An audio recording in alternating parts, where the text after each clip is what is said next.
We'll continue to go back to. I want to send things one more time into Bridget Shanahan. She is in our newsroom now. And Bridget, Steve alluded to the fact that the Wisconsin National Guard was placed on alert. That's something that we reported this morning on Live at Daybreak, that was at the request of Milwaukee County Sheriff David Clark. Yes, that's exactly right. Clark has said he's not going to tolerate anything else like what happened on Friday. As Steve mentioned, those protesters, we just saw the video blocking the freeway on I-43. But I wanted to touch on something else that Steve was speaking about, talking about that pat down that Chief Flynn says never should have happened, which was why Officer Manny ended up being fired from the Milwaukee Police Department. But again, we talked about this a little bit earlier.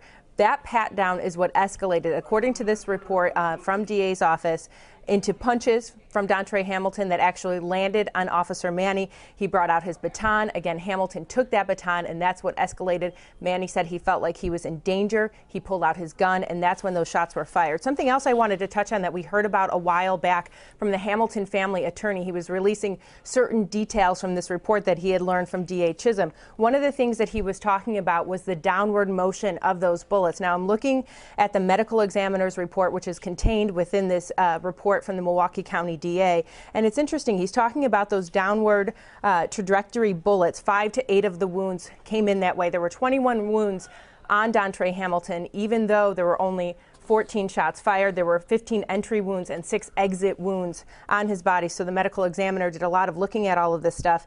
And according to the report, those that came downward, the medical examiner is surmising that it was because Hamilton was taller than Manny. They say Hamilton was 5'11" and Manny was 5'7", and so those shots, the medical examiner again surmising that those were fired when Hamilton was still standing. So that's interesting.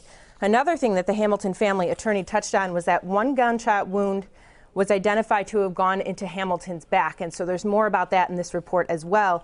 That wound would have traveled across Mr. Hamilton's back, but the bullet was recovered only a few centimeters under his skin and was not considered a fatal round. So that's that bullet that Hamilton family attorney was talking about, again, probably about a month before this decision came out this morning.